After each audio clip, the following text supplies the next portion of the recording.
What's going on, guys, and welcome back to another episode of my player career mode. This is episode number 14, and today of course we are starting a new season 2 here. We've been given our objectives for the season at Fulham. We need to score 10 goals, we need to set up 5 goals, those are the key ones, and also there's a quick look at our accomplishments there if you didn't see them in the last episode. Of course, we're now into season 2 with Fulham. We've returned from our loan spell from Nottingham Forest, and I also decided to go ahead and buy the boosts from the catalogue. Now I know a lot of people have been asking me why I haven't used them yet, or whether I have used them just behind the scenes. I haven't before, but I decided to go ahead and buy them all up to level 30, and then I left them. I left the rest of them in the catalogue for a rainy day, I guess. But I bought all the ones up to level 30, other than the goalkeeper ones, because obviously they're quite meaningless.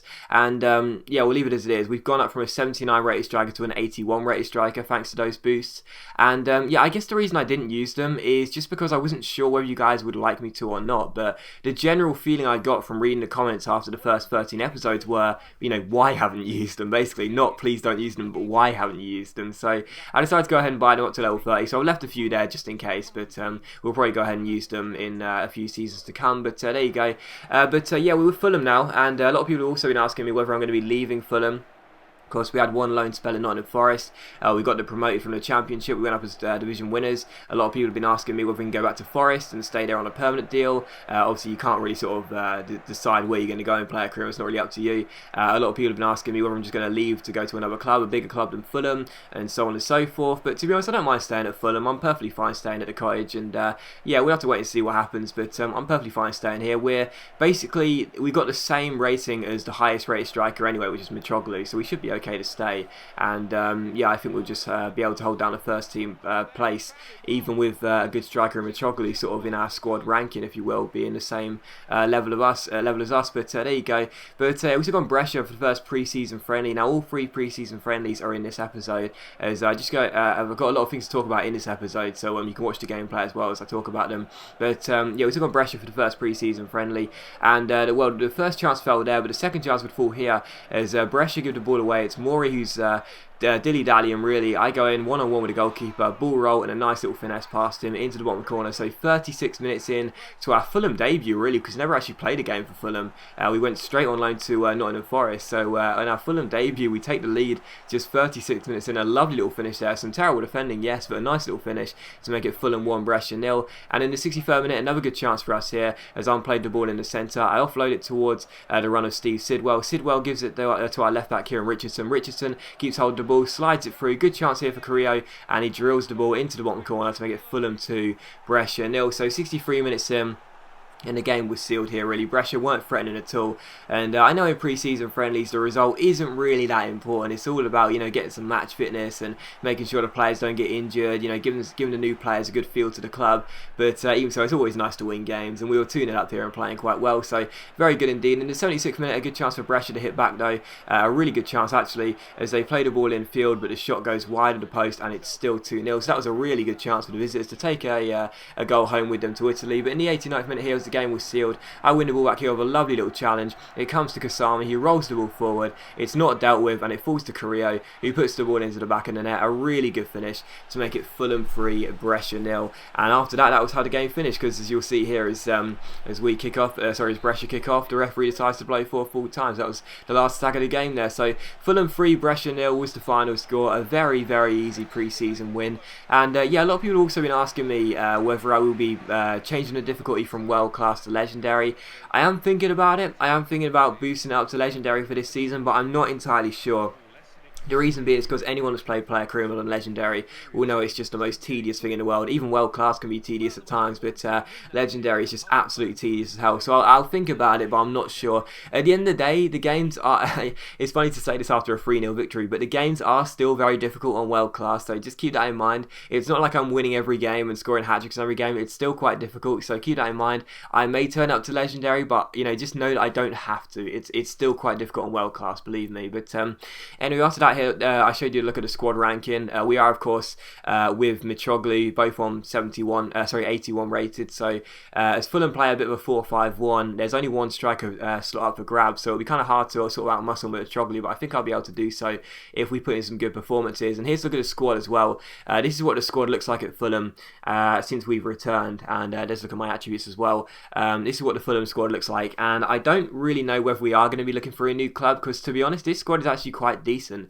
They finished in 8th place last year, if you guys remember, so did a lot better than in real life. They finished in 8th place last year in the league, and I think we should be okay to stay with Fulham and try and challenge for Europa League place for next season. But I do know that in my actions page it says there's interest shown by Fiorentina, so I don't know, maybe they'll come in for us, maybe they won't. We'll have to wait and see, but I'm certainly not going to request a transfer. I don't see the point in that, because I guess all that will do is show the manager Felix Magath that I'm not really focused on Fulham, and that will mean that I could lose my my striker role, because at the moment we look like we're going to be on course to stay as the main striker for this Premier League season, so I don't really want to give that up in an attempt to leave the club. So we'll probably stay at Fulham, but I never really know, but I don't know what's going to happen. We'll have to wait and see.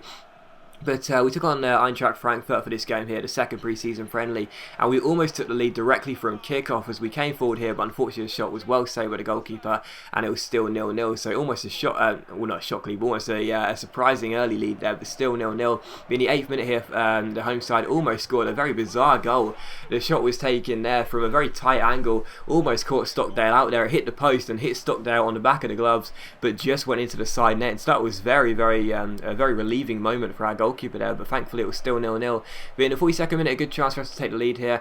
Played the ball down the left hand side, got very lucky here as I tried to scoop turn around my man. I got taken down, but I didn't think there was a free kick myself, but the referee gave it, so free kick to us, really good chance. The referee is telling the wall to get back another few yards as they're sneaking forward here, but I'm sort of running around in the box trying to lose my marker. Eventually I do so, I'm all clear in the near post, I win the header, but unfortunately the header goes just wide of the post and it's still 0-0, so a real chance there, but I couldn't take it, and it's still 0-0. But in the 74th minute, another good chance here. This time would fall to the home side, Eintracht Frankfurt, as they play the ball forward. Rosenthal gets onto it, chips it forward towards Fulham, who's running one-on-one. He somehow beats two Fulham defenders there as he pushes them both to the ground, but thankfully Stockdale makes a great save, and it's still 0-0. And in the 88th minute, the last chance would fall here as Frankfurt out of the corner, but the header was well saved by David Stockdale. Superb stop by a goalkeeper, and it's cleared away. But eventually, as I failed to make the challenge here, Frankfurt put the ball back in the box as Fulham plays the ball down the right hand side towards Cadillac. He gets past his man. We failed to clear it away because the clearance is only as far as Jung, who gets onto the ball. Really good chance here. He finds Fulham, he finds Meyer, but it's a great save by Stockdale, and it's out for another corner. So a fantastic couple of saves late on from David Stockdale, and that was how the game finished. So a 0-0 draw. Not the most exciting in terms of goals, obviously, but still quite a decent game to watch because there was quite a lot of action. If it wasn't for the two goalkeepers playing quite well, and I guess I missed a couple of good chances as well, there would have been far more goals than 0, I can tell you that much. But still a 0-0 draw, and we only managed to get ourselves a match rating of 6.3, which wasn't that great, but there you go, can't be helped. But even so, a 6.3 rating. We still managed to keep our place in the starting 11 though for the third and final pre-season friendly, which was at home to the French side Nice here. And to be honest, I was really hopeful for a win in this game. I actually turned the half length down to 4 minutes. I was really hopeful to get a win in our third and final pre-season friendly because it would show some good form, and if I could get a couple of goals as well, it would show that I'm definitely good enough to sort of beat Mitroglou in terms of keep my first choice striker role down. Because of course Fulham and on player career mode, the manager never changed the formation. I don't even know if you know this, but the manager never changed the formation ever. It's always the same formation, which is the default one for the squad, which means that with Fulham you're only ever going to be playing one striker to begin a game with. So with that in mind, it means that there's only ever going to be either me or Mitroglou starting. We'll never start together. So with that in mind, I need to make sure that I do keep myself in good form, and in this pre-season friendly it was a good way to show that. But unfortunately for us, it would be Nice who took the lead directly from kickoff. The ball was played forward, it was flicked back as the goalkeeper ran out to shut him down, but unfortunately it was played backwards, and it was a good finish as well by the number 26. So Nice take the lead literally straight from kickoff. It's an awful start for us,